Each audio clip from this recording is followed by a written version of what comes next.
Hi friends, welcome to Mamu's food. ఇవాల్టి వీడియోలో మీకు వెరైటీగా బంగాళదుంప కర్రీని చూపిస్తున్నాను. బంగాళదుంప రెగ్యులర్గా చేసే విధంగా కాకుండా ఇలా నాన్ వెజ్ టైప్లో చేస్తే ఎంతో టేస్టీగా ఉంటుంది. ఇది చూడ్డానికి చికెన్ కర్రీలా కనిపిస్తుంది. నాన్ వెజ్ టేస్ట్లా కూడా ఉంటుంది. మరి ఇలాంటి కర్రీని ఎలా చేయాలో ప్రాసెస్లోకి వెళ్ళి చూసేద్దాం. ఇక్కడ నేను 3 ఆలుగడ్డలను తీసుకున్నానండి. వీటిని బాగా శుభ్రంగా కడిగేసుకొని దీనిపైన ఉన్న పొట్టును పీలర్తో తీసేసుకొని ముక్కలుగా కట్ చేసుకోవాలి. ఆ తర్వాత వీటిని ఒక మిక్సీ జార్లోకి తీసుకొని ఇందులోకి 3 పచ్చిమిర్చిలను ఇట్లా మధ్యలో కట్ చేసుకొని వేసుకొని మెత్తగా మిక్స్ పట్టుకోవాలి. ఇలా వచ్చిన దాన్ని ఒక బౌల్లోకి వేసేసుకొని ఇప్పుడు దీంట్లోకి 1/2 స్పూన్ పసుపు, 1 స్పూన్ కారం, 1 స్పూన్ జీలకర్ర, టేస్ట్కి సరిపడా సాల్ట్, కొద్దిగా కొత్తిమీర తరుగు వేసేసుకొని నేను ఇక్కడ 3 ఆలుగడ్డలను తీసుకున్నాను కదా, దానికి సరిపడా శనగపిండి 3 కప్పుల వరకు దీంట్లో వేసేసుకోవాలి. ఇప్పుడు దీన్నంతా మంచిగా కలిపేసుకొని మనకు ముద్ద మాదిరిగా వచ్చేలాగా చేసుకోవాలి. ఒకవేళ మీకు ఇంకా పిండి పడుతుంది అనుకుంటే కొంచెం వేసుకొని కలిపేసుకోవాలండి. మనకి ముద్ద మాదిరిలా ఇలా రావాలి. ఇప్పుడు దీన్ని పక్కన పెట్టేసుకొని మిక్సీ జార్ తీసుకొని ఇందులోకి 2 టమాటాలను చిన్న సైజులో కట్ చేసుకొని వేసుకోవాలి. ఇందులోకి అల్లం ముక్కలు 2-3, ఎల్లిపాయలు 4-5, 1/2 స్పూన్ వరకు మిరియాలు వేసేసుకొని వీటిని కూడా మెత్తగా మిక్స్ పట్టుకొని పక్కన పెట్టేసుకోవాలి.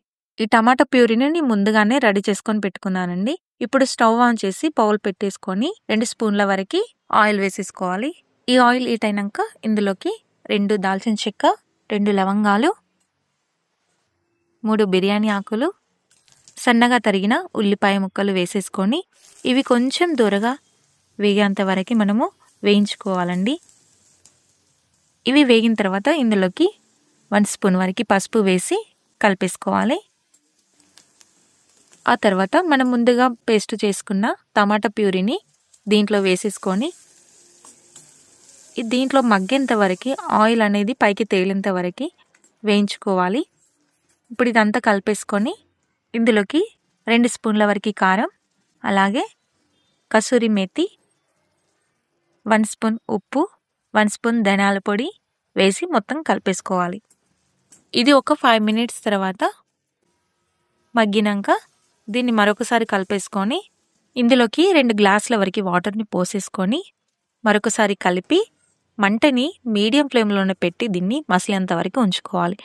మనకి మసిలేటప్పుడు మనము ముందుగా రెడీ చేసుకున్న ఆలుగడ్డ పేస్ట్ ఉంటుంది కదా, దాన్ని ఒక జాలీ ప్లేట్ లాంటిది ఏదన్నా దాంట్లోకి బజ్జీ టైప్ లాగా ఇలా ముద్ద టైప్ లాగా పెట్టుకొని స్టవ్ మీద పెట్టుకున్న ఈ మసులుతున్న బౌల్ మీద ఈ మూత పెట్టేసి దానిపైన మరొక మూత పెట్టి మనం ఉడికించుకోవాలి. ఈ ఆవిరితోటే మనకి ఈ యొక్క ఆలుగడ్డ పేస్ట్ అనేది మనకి ఒక ముద్ద టైప్ లాగా వస్తుంది. ఇలా వస్తే మనకి మంచిగా టేస్ట్ కూడా బాగుంటుంది. ఇప్పుడు ఇలా వచ్చినాక ఒక 5 మినిట్స్ 10 మినిట్స్ దీనికి పడుతుందండి. ఇలా మనకి ముద్ద టైప్లా వచ్చిన తర్వాత దీన్ని ఒక ప్లేట్లోకి తీసేసుకొని ఈ మసులుతున్న దాంట్లోకి ఈ ఆలుగడ్డల్ని దీంట్లో వేసేసుకొని దీన్ని ఒక 10 మినిట్స్ వరకు మనం ఉడికించుకుంటే సరిపోతుంది. మనకి ఎప్పుడైతే ఆయిల్ అనేది పైగా తేలుతూ వస్తుందో మనకు ఈ కర్రీ అనేది మనకు రెడీ అయిపోయినట్లే. చివరిగా ఇందులోకి కొత్తిమీర తరుగు వేసి కలిపేసుకోండి.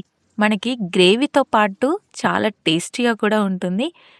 ఈ టైప్లో మీరు బంగాళదుంపని చేసుకోండి, చాలా ఈజీగా ఉంటుంది. అదేవిధంగా టేస్ట్ కూడా హోటల్ టేస్ట్ లాంటి టేస్ట్ అనేది వస్తుంది మనకి.